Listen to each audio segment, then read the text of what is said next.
우리 한 분 한 분 성령 연인에 대해서 암송하고 그 생활 속에 묵상하기 위해서 이 시간에 조금씩 나와서 나누겠습니다. 지난주에는 성령 연인의 사랑에 대해서 말씀드렸고요. 오늘은 성령 연인의 구원의 제목이 구원에 대해서 얘기한다고요. 희락에 대해서 말씀을 나누도록 하겠습니다. 사람들의 90% 이상이 근심과 불안 때문에 노이로제 공부도 하고 또 이것이 정신질환에 공부도 한다고 합니다.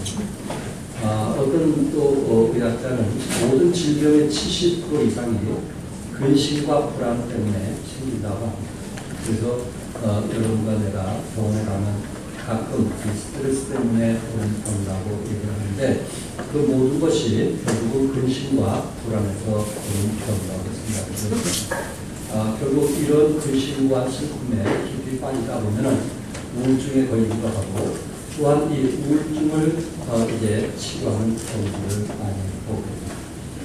특별히 세계적으로 우울증을 치료하는 그 약이 있는데 1987년 미국의 식품의약부 FDA에서는 소위 해피메이커라고 불리는 이 약품을 공식적으로 승인했습니다.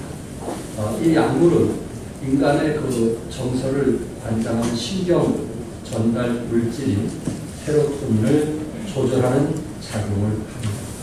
그 결과 인간이 느끼는 슬픔을 약화시키고 결국 우울증을 치료하는 탁월한 효과를 나타냅니다. 대표적인 해피메이커인 일라이 릴리의 회사에서 만든 프로작이라는 약입니다. 프로작. 그래서 우울증에 걸린 분들이 이 프로작이라는 약을 많이 사용하고 있는데 지금까지 미국에서 2,500만 명 이상의 사람들이 이 약으로 처방을 했다고 하고 1998년은 한 해만 27억 달러를 팔렸다고 합니다. 우리나라 돈으로 보니까 3조 2천억, 엄청난 돈이죠. 그렇게 많은 사람들이 이 약을 애용하면서 이 약이 그만큼 애용되어졌다는 것은 우울증 환자가 그만큼 많았다 이렇게 말할 수 있습니다.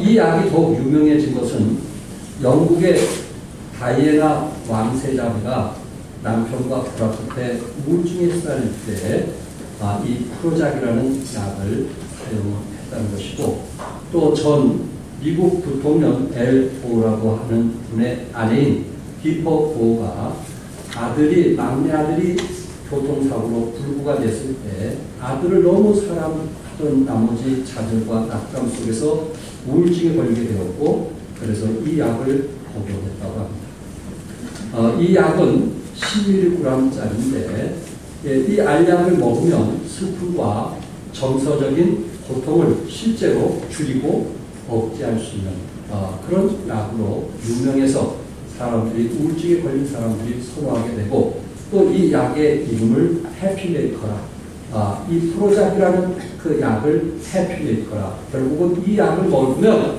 행복을 만들어준다 기쁨을 맛보게 된다 우울증으로부터 좀 우리 안에 기쁨과 행복을 만들어준다 해서 이 약이 해피메이커라는 단어로 알려지게 되었습니다.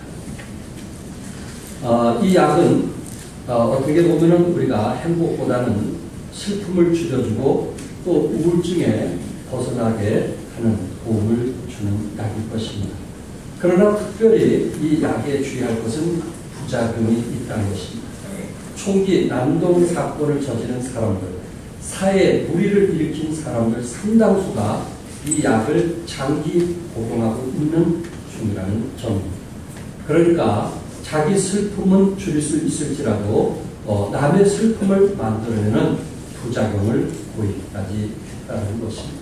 그러니까 이렇게 선호하도 이걸 자주 먹다 보면은 이런 부작용이 일어난다는 것을 여러분들이 좀 같이 기억하면서 특별히 오늘 본문에서 부작용이 없는 기쁨을 주는 것이 무엇일까? 부작용이 없는 행복을 주는 것이 무엇일까? 그것은 성령의 열매인 두 번째 희락이라는 말씀입니다. 이 희락이라는 약, 해피메이커, 우리에게 해피메이커를 주는 이 희락을 먹기만 하면 우울증도 회복이 되고 슬픔도 회복이 되고 낙담도 여러분들이 이길 수 있는 것이 바로 희락이라는 해피 메이커입니다.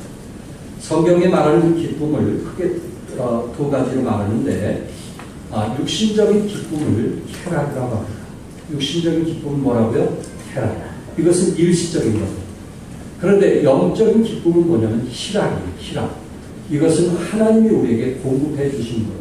그러니까 여러분 내가 쾌락은 가질 수 있지만 사람들이 인위적으로 쾌락은 얻을 수 있지만 그것은 일시적인 거예요.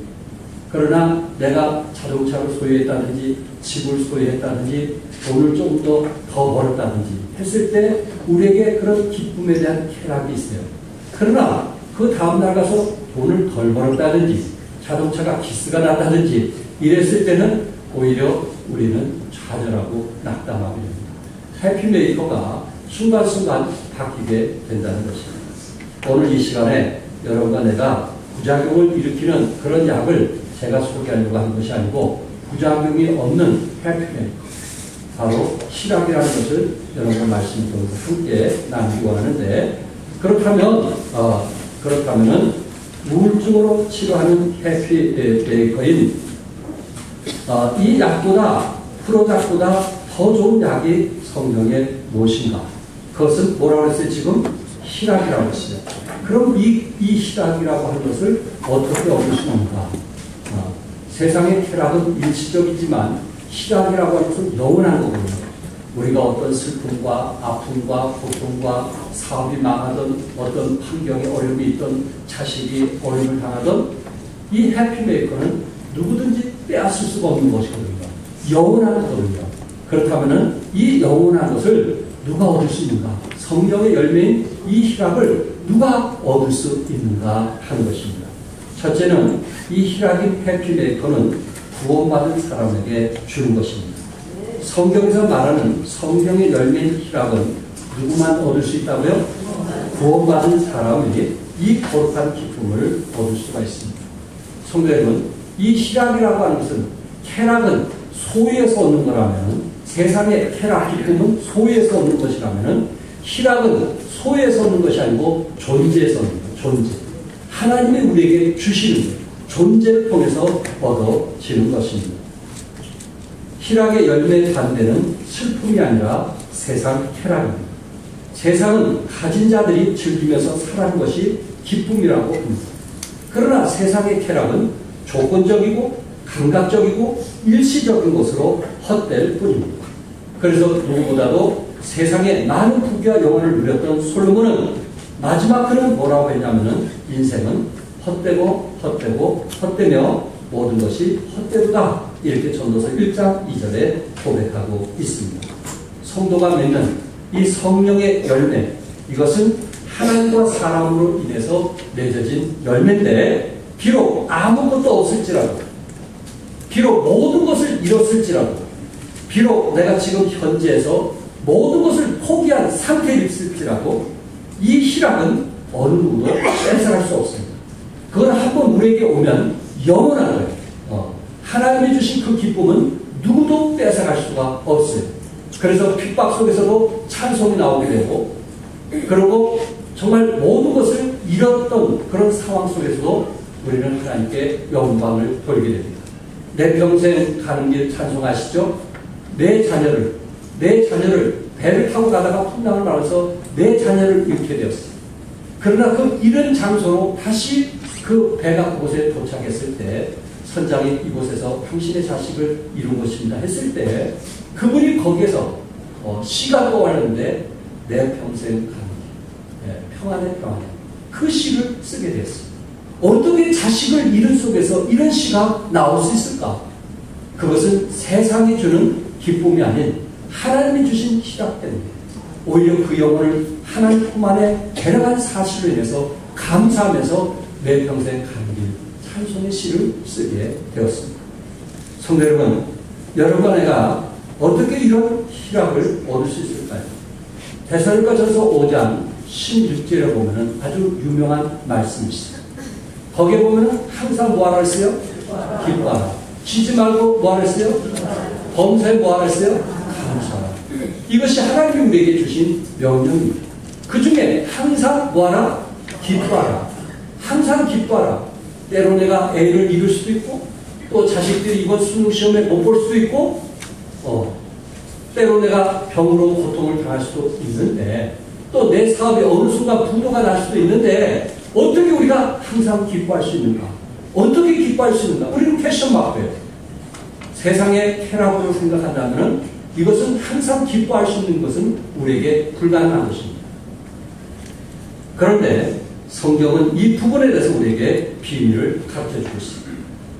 데살로니가 전서 1장 4절에 보면 하나님의 사랑하심을 받은 형제들아 너희를 무하심을 택하심을 아노라.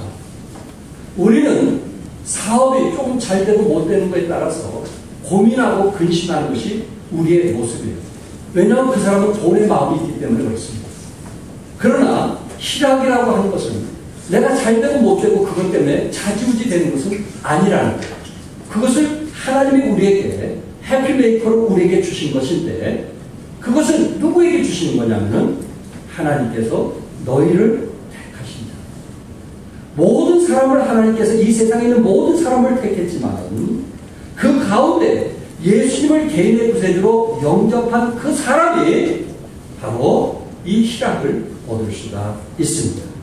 여러분, 내가 하나님의 택하심을 받기 위해서는 우리는 먼저 우리 자신이 하나님으로부터 죄인됨을 인정하고 우리의 죄를 자백한 후에 예수님을 개인의 구세주로 영접하면 우리 마음속에 성령의 열매인 사랑도 희락도 화평도 오래 참음도 자비도 양성도 충성도 온유도 절제도 우리 안에 함께하게 되는 것입니다. 그렇기 때문에 하나님의 택하심을 받는 것을 우리가 알기 위해서는 무엇보다도 먼저 회개를 해야만 될 것입니다. 사도행전 3장 19절 같이 한번 읽겠어요. 다 같이 시작. 그러므로 너희가 회개하고 돌이켜 너희 죄 없이 함을 받으라. 이같이 하면 유쾌하게 되는 날이 주 앞으로부터 이룰 것이다. 무슨 날이 온다고요? 유쾌하게 되는 날. 유쾌하게 되는 날. 여러분과 내가 우리의 죄를 회개하고 예수님을 개인의 구세주로 영접해서 오늘 죽어도 천국 갈 수 있는 구원의 확신을 가진 사람에게 하나님이 주신 것이 있는데 기쁨을 주더라고요. 유쾌하게 하시더라고요. 우리의 마음을 행복하고 즐겁게 하더라 하는 것입니다. 여기 유쾌케라는 말은 표준 세번역에 보니까 편히 쉴 때가 올 것이요. 우리 마음이 아주 편할 때가 올 것이라고 했고, 그리고 개역 개정에서는 새롭게 되는 날이 올 것이라고 말씀했어요. 새롭게 되는. 우리 삶이 예수 그리스도를 통해서 변화가 일어난다는 것입니다. 예수 그리스도를 통해서 우리 안에 유쾌하게 되는 역사가 일어나게 된다는 것입니다. 성도 여러분, 한번 생각해 보십시오. 여러분과 내가 정말 예수님을 개인의 구세주로 영접했을 때 여러분 행복했습니까? 여러분 기뻤습니까? 분명히 거듭난 사람에게는 이 확신이 있어야 돼요. 내가 천국의 시민권을 가졌을 때 그 감동과 기쁨은 말로 다 표현할 수가 없어요. 저는 한밤중에 예수님을 개인의 구세주로 영접했을 때 하늘을 보면서 하나님 감사합니다고 소리를 치는, 마포 아파트에서 하늘을 쳐다보면서 하나님 감사합니다 그렇게 소리를 쳤던 고등학교 시절을 기억을 합니다. 예수 믿고 구원받았을 때 다른 사람은 몰라도 우리 안에 분명한 변화가 있고 기쁨이 있더라 하는 것입니다. 그런데 여러분과 내가 그러면 예수님을 개인의 구세주로 영접한다 이렇게 해갖고 과연 우리가 기쁨이 계속될 수 있겠는가? 때로 힘들고 어릴 때도 있는데, 부부싸움 할 때도 있는데, 자식이 힘들어 할 때도 있는데, 사업이 어려움이 있을 때도 있는데, 그래도 계속 기뻐할 수 있는가? 그 이유가 있다면 데살로니가전서 5장 1장 5절에서 6절의 말씀 때문에 그렇습니다. 우리 한번 같이 읽어보겠습니다. 시작. 이는 우리 복음이 말로만 너에게 있는 것이 아니라 오직 능력과 성령과 큰 확신으로 된 것이니 우리가 너희 가운데서 너희를 위하여 어떤 사람이 된 것은 너희 아는 바와 같으니라. 또 너희는 많은 환난 가운데서 성령의 기쁨으로 도를 받아 우리와 주를 본받은 자가 되었으니. 여러분과 내가 그리스도 안에서 택함을 받았어요. 택함을 받았다는 것은 우리가 예수님 앞에 우리의 죄를 회개하고 예수님을 내가 구세주로 내 마음에 영접했다는 것입니다. 그렇다면 이것이 말로만 되었겠는가? 이것이 여러분이 말하고 있는 말로만 되었겠는가? 성경은 우리에게 가르쳐주는 교훈은 우리가 예수 믿는 그 순간, 복음으로 말미암아 예수 믿는 그 순간 능력과 성령과 큰 확신으로 되었다고 말씀했습니다. 그러니 기뻐하지 않을 수가 없는 거예요. 이거는 맨속 내가 예수 믿었는지 안 믿었는지, 구원을 받았다고 했는데 믿었는지 안 믿었는지 그런 게 아니라, 여러분과 내가 예수님을 개인의 구세주로 믿는 그 순간 우리에게는 성령의 능력이 함께 하시고, 그리고 큰 확신으로 우리에게 하나님께서 함께 하시더란 말이에요. 그런데 중요한 것은 뭐냐면, 많은 환난 가운데서 무슨 기쁨으로? 성령의 기쁨으로 도를 받아 우리와 주를 본받은 자가 되었습니다. 많은 환난 속에서도 어떻게 주님을 본받는 삶을 살 수 있었을까요? 많은 어려움 속에서도 어떻게 우리 입술로 찬양이 나올 수 있을까요? 많은 시련 속에서도 어떻게 우리가 하나님을 의지할 수 있을까요? 그것은 복음의 도라는 것을 내가 믿게 됐을 때 우리 안에 성령이 뭘 주신다고 했어요? 성령이 뭘 줘요? 기쁨을 주는 거예요. 환희를 주는 거예요. 성령의 기쁨을 주는 거예요. 희락을 주는 거예요. 이것은 핍박 속에서도 환난 속에서도 성령의 기쁨은 빼앗을 수가 없는 거예요. 믿으시면 아멘 하세요. 그러니까 여러분이 사업이 잘 안 돼도 우리 마음의 환희의 기쁨은 빼앗을 수 있어요? 없어요? 없는 거예요. 여러분 자녀들이 잘 안 돼도 하나님 주신 구원의 기쁨과 만족은 빼앗을 수 있어요? 없어요? 없어요. 이게 하나님이 우리에게 주신 시작이에요. 이게 놀라운 축복이란 말이에요. 분명히 성경에는 많은 핍박이 있었어요. 많은 어려움이 있었어요. 저들은 배고픔이 있었어요. 아픔이 있었어요. 그러나 성령의 기쁨을 빼앗을 수가 없다고 했어요. 그런 속에서 그들은 주를 본받은 자가 되었다, 이렇게 말씀하고 있어요. 그러니까 여러분, 내가 환경이 우리를 주님을 닮지 못하게 할 이유는 없다는 거예요. 여러분 사업에 주님을 닮지 못하게 할 이유는 없다는 거예요. 많은 사람이 사업이 좀 안 되면, 좀 어려우면 죽는 소리하고 어려운 얘기하면서 성경 읽지 않고 기도하지 않냐고, 말씀을 멀리 떠나고 믿음의 생활을 포기하는 이런 사람이 되어서는 안 되는 거예요. 왜? 우리 안에 성령에 뭐가 있습니까? 기쁨이 있기 때문에. 성령이 주신 기쁨이 있기 때문에, 환난 중에 주신 기쁨이 있기 때문에, 시련 중에 주신 성령의 기쁨이 있기 때문에, 사업의 어려움 중에 주신 성령의 기쁨이 있기 때문에 오히려 우리는 하나님을 찬양하고, 여기 하나님 뜻이 어디 있는가 기도하면서 우리의 부족함을 고백하고, 우리의 교만함을 고백하고, 우리가 아버지 뜻대로 순종하지 않는 것을 고백하는 그런 역사가 일어나게 되는 것입니다. 성도 여러분, 성경은 분명히 복음이라는 것은 능력과 성령과 큰 확신으로 우리의 죄를 사해 주시고, 그리고 우리가 하나님의 자녀가 된다고 말씀을 했습니다. 그런데 교회 10년, 20년 이렇게 오래 다니고 조금 시험만 오면은 좀 교회를 멀리하고, 좀 어려움이 오면 잠이 깊이 들고 교회 나가기 싫고, 나가는 것이 왜 그렇게 힘든지, 발걸음이 왜 이렇게 힘든지, 시간 맞춰서 겨우 오고, 왜 그럴까요? 우리 마음속에 왜 하나님이 주신 기쁨이 없을까요? 왜 하나님이 주신 즐거움이 없을까요? 내가 행복해야 하나님의 전에도 가는데, 여러분들이 사업은 행복하니까 가는 거 아니에요? 즐거우니까? 벌 때는 좀 좋고 벌지 않을 때는 나빠서 그렇지, 그래도 그 사업에 여러분이 어떤 뜻이 있으니까 가는 거 아니냐. 여러분과 나에게 하나님이 주신 그 시작이라고 하는 것은 우리에게 영원한 기쁨을 주는데, 왜 이 영원한 기쁨이 빼앗겨지는가? 그것은 성경에서 우리에게 말씀을 하고 있습니다. 이 시간에 하나님 말씀 데살로니가전서 5장 19절 혹시 기록됐으면 같이 한번 읽어볼까요? 짧은 짧은 문제니까 다 같이 시작. 예, 같은 데살로니가전서에 지금 핍박과 어려움 중에 있는 성도들에게 복음을 통해서 능력과 성령과 큰 확신을 줬고, 그리고 큰 환난 중에도 내가 너희들에게 성령의 기쁨을 줬다. 그리고 이 성령의 기쁨을 너희들이 계속 유지하기 위해서 너희들에게 가장 중요한 것이 있는데 뭐를 소멸치 말라고 했어요? 성령을 소멸치 말라고. 그러니까 우리가 예수 믿으면 우리 안에 누가 계시는 거예요? 성령님이 계시는 거예요. 그러니까 성령님이 기뻐하신 대로 우리가 순종해야 되는데 우리는 환경에 의해서 성령을 소멸하는 거예요. 에이, 내가 좀 가져야 기뻐하지. 아, 내가 좀 잘 벌어야 즐거워하지. 버는 건 좋은데 내가 뭐 기뻐할 수 있어? 성령께서 자꾸 기뻐하라고 그러는데 나는 환경에 의해서 지배를 당하려고 그래요. 내 의지가. 우리 새벽에도 그 메시지 전했지만은 사람이 그 생각이 하루에 5만에서 6만 번을 생각한다고. 5만 번에서 6만 번.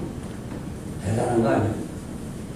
그런데 중요한 것은 사람이 생각 중에 75%가 부정적인 생각을 한다. 75%가 뭘 생각해요? 그러니까 평범한 사람은 안 되는 쪽으로 생각하는 거예요. 안 좋은 쪽으로 생각하는 거예요. 그리고 25%가 긍정적인 생각을 한다고요.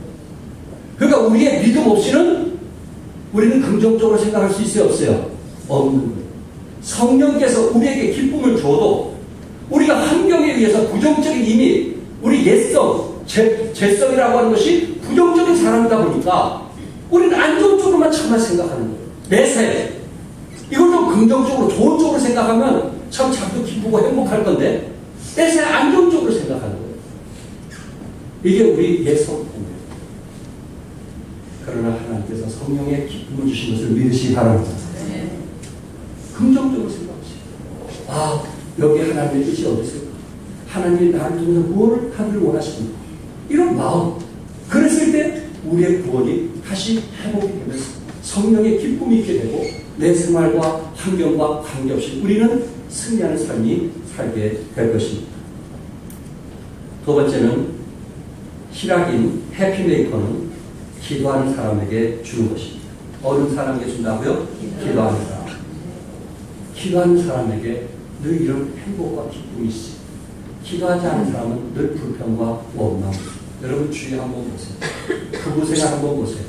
기도하는 사람은 늘 그것을 긍정적으로 생각하는데 기도하지 않는 사람은 늘 부정적으로 생각해요. 안 되는 쪽으로 생각해요. 그렇기 때문에 그 안에는 믿음의 역사가 있을 수가 없어요. 믿음은 항상 역사함이 있는데 부정적인 사람에게 일어나는 것이 아니고 긍정적인 사람에게 일어나는 거예요. 우리 한번 이 말씀 같이 읽어볼까요? 다 같이 읽겠어요. 시작. 지금까지는 너희가 내 이름으로 아무것도 구하지 않았으나 구하라 그리하면 받으리니 너희 기쁨이 충만하다. 어떤 사람이 기쁨이 충만해요? 기도하는 사람. 이것은 쾌락이 아니에요. 이것은 하나님이 우리에게 주신 희락이에요. 성령의 열매. 구하는 자에게 하나님의 기쁨이 충만하게 된다고 말씀했어요. 어떻습니까? 우리 청년들. 한 주 동안 주님 앞에 기도하셨나요? 자기 전에 기도하셨나요? 아침에 일어날 때 침대에서 무릎을 꿇고 기도하면서 하나님이 원하시는 하루가 되어달라고 기도하셨나요? 기도하는 사람에게 성령이 소멸치 않게 되고 기도하는 사람에게 성령이 충만하게 되어서 기쁨을 맛보게 되는 거죠. 여러분이 짜증내고 화가 나고 신경질이 나고 이런 사람들은 기도하지 않는 사람이 되었어요. 무엇이든지 원하는 대로 구하면 다 받을 것이라고 했습니다. 정말 이렇게 이 말씀대로 된다면 얼마나 좋겠습니까? 여러분과 내가 원하는 것들이 얼마나 많아요. 가지고 싶은 것들이 얼마나 많아요. 그것을 다 가질 수 있다면 얼마나 기쁘겠어요. 이것을 하나님이 이루어주신데 단 하나의 조건뿐이 없어요. 너희가 누구 이름으로? 내 이름으로 하고 여러분 힘들고 어려울 때 하나님께 내가 기도하러 가야지. 여러분 좀 사업이 안 될 때 내가 한번 새벽에 가서 하나님께 기도해야지. 그런 마음 가지시나요? 그렇지 않아요? 아예 기도와 동떨어진 생활을 하고 있나요? 주님이 주신 환이라고 하는 것은, 주님이 주신 기쁨이라고 하는 것은, 내 내적으로 그 기쁨을 얻는 것은 누구에게 주는 거냐면 기도하는 사람에게 주는 것이라고 하나님은 말씀했습니다. 기도를 얼마큼 잘하냐? 그게 중요한 게 아닙니다. 얼마큼 내가 주님께 무릎을 꿇고 기도하는 삶을 사느냐 하는 사람에게 하나님께서는 시각을 계속 유지합니다. 성도의 최고의 특권이 뭔지 아세요? 예수님의 이름으로 기도하는 것입니다. 기도는 선택받은 사람, 구원받은 사람, 천국 행복의 비밀 열쇠를 가진 사람에게 하나님께서 허락하십니다. 우리 주님이 가장 기뻐하신 일이 뭔지 아시겠어요? 우리 시편 기자가 말씀했는데 시편 116편 1절과 2절, 시편 116편 1절과 2절 나왔어요? 우리 집사님들만 한번 읽어보겠습니다. 집사님들만 시작. 여호와께서 내 음성과 내 간구를 들으시고 내가 저를 사랑하노라. 그 귀를 내게 기울였으므로 내가 평생에 기도하리로다. 아멘. 하나님께서는 내 음성과 내 간구를 들으심으로 내가 저를 뭐한다 그랬어요? 사랑한다. 우리 주님은 뭐하는 사람을 사랑해요? 기도하는 사람을 사랑해요. 평신도도 기도하는데 집사님들이 기도 안 한다면 좀 부끄러운 일 아니겠어요? 기도가 우리가 몸에 생활화되지 않는다면 어떻게 되겠어요? 우리는 걱정부터 하잖아요. 염려부터 하잖아요. 우리 주님은 걱정과 염려하기 전에 뭐부터 하라 그랬어요? 기도하랬어요. 시험 당하기 전에 뭐 하라 그랬어요? 기도하라고 그랬어요. 우리 자식들의 문제가 있기 전에 기도하라고 말씀을 했어요. 우리는 과연 하나님 주신 그 환희, 하나님 주신 그 기쁨, 누구든지 빼앗을 수 없는 어떤 핍박도, 어떤 사업도, 어떤 일도 우리에게 빼앗길 수 없는 그 희락을 하나님 우리에게 주셨는데 나는 그것을 정말 내 삶 속에 누리면서 살아가고 있는 거야. 우울증을 치료하는 그 해피메이커처럼 이 희락은 부작용도 없는데 나는 그것을 누리고 있는가라는 것을 한번 생각해 보시기 바랍니다. 요한복음 2장에는 물이 포도주로 변한 사건이 나옵니다. 포도주는 기쁨을 상징합니다. 포도주가 떨어지면 잔치는 끝이 납니다. 그런데 예수님께서 물로 포도주를 만드심으로 잔치가 계속되었다는 사건입니다. 물이 뭘로 변화됐어요? 포도주로 변화됐어요. 여러분 잔치집에 포도주가 떨어지면 어떻게 되겠어요? 그건 난리가 나는 거 아니겠어요? 근데 잔치집에 포도주가 떨어집니다. 그랬을 때 마리아는 예수님에게 찾아갔습니다. 포도주가 모자랄지라. 예수의 어머니가 예수에게 이르되 저에게 포도주가 없다니 예수께서 가라사대 여자의 나와 무슨 상관이 있나이까 내 때가 이르지 못하나이다. 그 어머니가 하인들이 이르되 너에게 무슨 말씀을 하신지 그대로 하라 하니라. 이게 예수님 어머니의 모습이었어요. 포도주가 떨어진 것을 알고 예수님은 지금 누구에게 구했어요? 아니 어머니 누구에게 구했어요? 예수님에게 구했어요. 적어도 어머니는 예수님께서 물로 뭐를 만들 줄 알았어요? 포도주로 만들 줄 알았어요. 그 믿음이 있었기 때문에 당시 유대인들은 포도주가 없으면 기쁨이 없다라는 말이 격언처럼 사용되고 있습니다. 포도주가 없는 것은 그 잔치의 기쁨을 잃는 것. 저들은 대부분 포도주가 없게 되었을 때 그 주인은 절망하고 낙담하고 실망하는데 어머니는 낭만과 실망과 좌절하는 것이 아니고 예수님께 찾아가서 구했어요. 이게 다른 점 아니겠어요? 영의 사람과 육의 사람의 차이점이 무엇인가요? 어떤 일이 일어나면 세상 사람은 낙담하고 실망하지만 영적인 사람은 누구에게 구해요? 예수님. 하나님을 찾아가는, 하나님 전에 찾아가는 거예요. 하나님 전에 와서 1시간이건 2시간이건 매달리고 돌아가는 거예요. 그런 믿음이 필요한 거 아니에요? 건강이 안 좋으면 병원에 하루 이틀 여러분 침대에 누워있잖아요. 여러분 육체 건강을 위해서 다 고치러 간다더니 못 치러 갈 때 하루 종일 시간을 내잖아요. 과연 우리는 개인적인 문제를 위해서 물을 포도주로 만들기 위해서 하나님 전에 와서 하나님께 기도해 본 적이 우리 생에 몇 번 있는가라는 것을 한번 생각해 보시기 바랍니다. 당시 한 항아리는 20에서 30갤론의 물을 부을 수 있다고 합니다. 그러니까 6항아리면 120에서 180갤론의 포도주가 예비된 것입니다. 학자들은 한 사람에게 10잔씩 돌아가도 200명분을 대접할 만한 분량이었다고 합니다. 이것은 풍성한 기적이었어요. 양만 풍성한 것이 아니고 질적으로 비할 데 없는 오직 하면 손님들은 처음보다 나중에 더 좋은 포도주가 나왔다고 그들은 이야기를 했습니다. 우리 주님은 우리의 필요를 채워주시는 분이십니다. 세상 것보다 질을 높여주는 분이십니다. 이런 분에게 우리가 의지하지 않겠어요? 기도하지 않겠어요? 케냐에서 일어난 이야기입니다. 기도가 세계를 움직이다는 책자 속에서 나온 이야기입니다. 케냐에서 폭동이 일어났어요. 1960년대. 어느 날 폭동이 일어났어요. 그날이 3월 23일이었어요. 폭동이 일어났는데 케냐에 그 보낸 파송한 선교사님 이 나라에서 왠지 뭔가 잠이 오지 않는다. 그래서 선교사님에게 무슨 일이 있는가 하고 왠지 그 사람에 대해서 기도하기 시작했어요. 근데 혼자 기도했는데도 마음에 평안이 없어요. 그래서 할 수 없이 친구들에게 전화를 해가지고 내 마음이 지금 이런 상황인데 케냐에 있는 그 친구 선교사를 위해서 좀 기도해달라고. 그래가지고 12분이 그 시간 3월 23일 그 시간에 그 밤에 같은 마음을 가지고 기도했다. 케냐에 간 선교사님이 자식들과 또 다른 사람들과 복부를 들어갔어요. 친구들은 그를 맞이하면서 혹시 3월 23일 무슨 일이 없었느냐고 물었어요. 그럴 때 이들이 그렇지 않아도 폭동이 일어나가지고 우리가 죽을 뻔하다가 살았다. 야, 죽을 뻔하다가 살았다. 그런데 이상한 거는 내가 잘 알고 있는 한 형제가 몇 명을 데리고 차를 가지고 우리 집으로 와가지고 우리를 죽이려고 총을 들고 왔는데 갑자기 있다가 그들이 돌아간 이유를 모르겠다.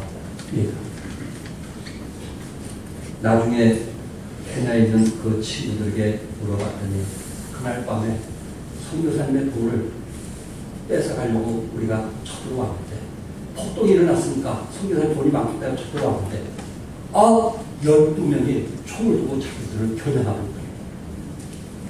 그래가지고 그냥 차를 돌려가지고 그렇게 도망갔다는 얘기를 들었어요. 12사람이 뭐 해줬어요? 기도했어요. 이렇게 기도는 응답이고 지역적으로 멀리 떨어져 있을지라도 서로 나라가 다를지라도 또한 지역적으로 지방에 있을지라도 내가 누구를 위해서 기도했을 때 하나님께서는 우리의 중보 기도를 들어 응답해 주십니다. 손대로 우리가 정말 성도들을 위해서 중보 기도해 준 적이 언제입니까? 내 사랑하는 식구들을 위해서 중보 기도해 준 적이 언제 있습니까? 불평이나 원망은 빠른데 내가 그분을 위해서 정말 무릎을 조아리면서 중보 기도해 준 적이 얼마 있습니까? 누구에게 불평하기 전에 내가 그분을 위해서 무릎을 꿇고 기도해 준 적이 몇 번 있었습니까? 내가 영의 사람입니까? 육의 사람입니까?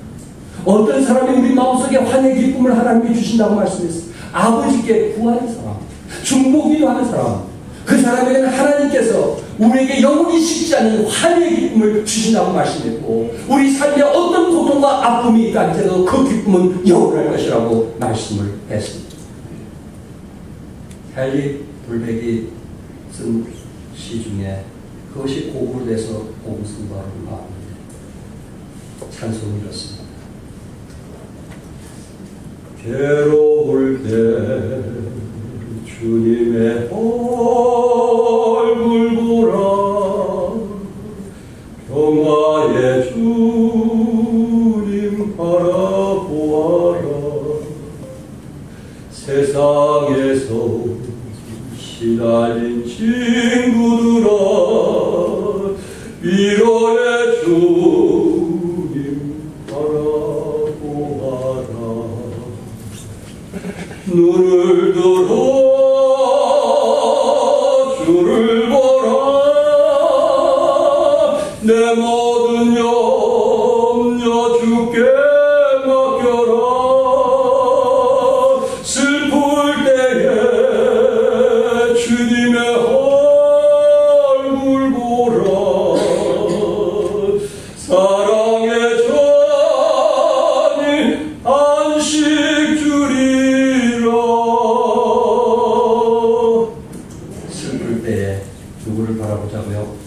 주님을 바라보자. 힘들고 어려울 때 우리가 무릎 꿇고 주님께 기도하자. 그것이 정상적인 그리스도인 아닐까요? 그것이 정상적인 성령의 열매가 아닐까요? 우리가 정말 그리스도인이라면, 적어도 우리가 교회 그렇게 오래 생활했다면 우리는 누구를 판단하고 누구를 시비하기 전에 그분을 사랑하기 때문에 누구를 좋아하고 기도하고 성숙한 사람이 될 때 하나님이 우리에게 주신 희락이 있으라고 믿습니다. 끝으로 희락인 해피메이커는 주님을 믿을 때 우리의 믿음이 회복될 때입니다. 희락은 세상의 조건으로 만들어지는 것이 아니고 하나님께서 주신 것입니다. 그러므로 하나님을 믿을 때 하나님은 우리에게 주신 것이 희락. 사람들은 스스로 기쁨을 만들어 보려고 노력합니다. 하지만 쾌락은 만들 수 있지만 희락은 만들 수 없습니다. 여러분, 운동하다가 이기면 순간 기쁘지만 지면 한없이 슬퍼집니다. 세상 것은 그런 거예요. 그러나 하나님의 주신 희락은 요동함이 없습니다. 참된 기쁨은 환경에서 오는 것이 아니고 소유에서 오는 것도 아니고 예수님 안에서 오는 것을 우리는 믿습니다. 사도 바울은 그가 처한 환경을 보면 도저히 기뻐할 만한 환경이 아니었습니다. 좋은 것을 소유한 것도 없었어요. 평생 비난과 배척과 매맞음을 당하며 감옥에 갇히는 불안한 환경에서 그는 살았습니다. 한평생 사는 동안 그는 가정도 집도 재물도 건강도 아무것도 소유하지 않았어요. 그럼에도 불구하고 사도 바울은 뭐라고 얘기했어요? 사도 바울은 부활하신 예수님을 만난 후에 그는 택한 그릇 서서 복음을 전하면서 빌립보서 4장 10절에 내가 주 안에서 크게 기뻐한다고 했고, 빌립보서 3장 10절에 정말로 나의 형제들아 주 안에서 기뻐하라고 얘기했고, 빌립보서 4장 4절에 주 안에서 항상 기뻐하라. 내가 다시 말하노니 기뻐하라, 기뻐하라, 기뻐하라. 그렇게 말했습니다. 어디서 기뻐하라? 주 안에서 기뻐하라. 성령의 열매는 뭐가 있기 때문에, 기쁨이 있기 때문에 기뻐하라. 오히려 그에게는 가진 것이 아니고 매와 핍박과 조롱과 어려움을 당하면서도 그의 기쁨은 어느 누구도 뺏어갈 수가 없었던 것입니다. 마가복음 4장 40절에 보면 예수님이 제자들과 함께 배를 타고 이제 가버나움에서 거라사인으로 가려고 할 때 큰 풍랑을 만났어요. 예수님은 거기 서서 조용히 주무셨는데 제자들은 큰 풍랑을 만날 때 놀랐어요. 두려웠어요. 그랬을 때 주님을 깨웠습니다. 주님을 깨웠어요. 여러분, 예수님이 그곳에 어떻게 하셨어요? 함께 하셨죠? 제자들은 알았어요? 몰랐어요? 알았어요. 그러면 자기네들만 죽을 뿐만 아니라 누구까지 죽어요? 예수님도 죽잖아요. 주님과 같이 죽이고 얼마나 큰 영광이 숨겨둬요. 그거를 참지 못하고 주님의 제자라고 하는 사람, 예수님이 그곳에 계신데 죽으면 예수님이 죽지 자기네들이 죽겠어요? 그거를 감당하지 못해서 예수님을 깨웁니다. 우리 주님은 바람을 꾸짖으시고 바다들어 잠잠하라 고요하라 하시니 바람이 그치고 잔잔하여 졌다고 했습니다. 쓰나미가 몰려오는데 잠잠하라 고요하라 이렇게 명령하셨습니다. 수백만 마력의 힘을 가진 바람이 멈춥니다. 예수님의 한 말씀에 미친 듯이 불던 바람이 그치고 잠잠해졌습니다. 한번 생각해 보세요. 바람은 멈출 수 있어요. 그러나 바람은 멈출 수 있지만 그 파도는 계속 치는 거 아시죠? 시간이 지나야 파도가 멈춰요. 근데 예수님은 멈추라고 했을 때 바람도 멈췄고 파도도 순간에 멈췄어요. 욥기 26장 12절에 그는 능력으로 바다를 잔잔케 하셨다고 했고 시편 89편 9절에 주께서 바다의 파도를 다스리며 그 파도가 일어날 때 잔잔하게 하시니라 이렇게 말씀하시죠. 그러면서 주님은 어찌하여 이렇게 무서워하느냐? 너희가 어찌하여 믿음이 없느냐? 믿음이 없는 것을 주님은 책망했습니다. 예수님이 나와 함께한다는 믿음, 예수님이 나를 도와준다는 믿음, 주님이 만유에 주시시어 바다와 바다를 잔잔케 하시는 주님이라는 사실을 믿지 못하는 제자들을 보고 믿음이 없음을 책망했어요. 여러분, 얼마나 힘들고 어려우세요? 경제적으로 얼마나 어렵고 힘드세요? 그러나 중요한 것은 우리의 믿음을 보일 때가 아닌가요? 우리와 동행하신 주님을 의지할 때가 아닌가요? 우리와 함께 하신 주님을 찬양할 때가 아닌가요? 오히려 그럴수록 하나님께 더 영광 돌릴 때가 아닌가요? 고민하고 좌절하고 낙담하고 불평할 것이 아니고 하나님 도와주실 것입니다. 내가 믿음 있으면 하나님이 함께 하실 거예요. 하나님 이 피로를 채워주실 거예요. 좀 이런 긍정적인 믿음이 필요하지 않을까요? 미국의 스미스소니언 박물관에는 세계 최고의 다이아몬드가 있습니다. 인도산인 45캐럿짜리 다이아몬드 이름이 호프 다이아몬드입니다. 일부 예배 때 우리 자매에게 몇 캘럿 받았냐고 물었더니 목사님 저는 캐럿은 커능고요. 캐럿까지는 못 갑니다. 원래 이 보석의 소유자는 페르시아의 총독이었습니다. 그런데 이 총독은 보석을 고독에게 빼앗기고 살해당하고 말았습니다. 두 번째 소유자는 페르시아의 왕이었습니다. 그도 역시 발람군에 의해서 처형을 당했습니다. 그 이 보석은 프랑스의 루이 14세에게 넘겨졌지만 루이 14세도 그것을 달아고 목에 걸어 보았을 뿐 천연두에 걸려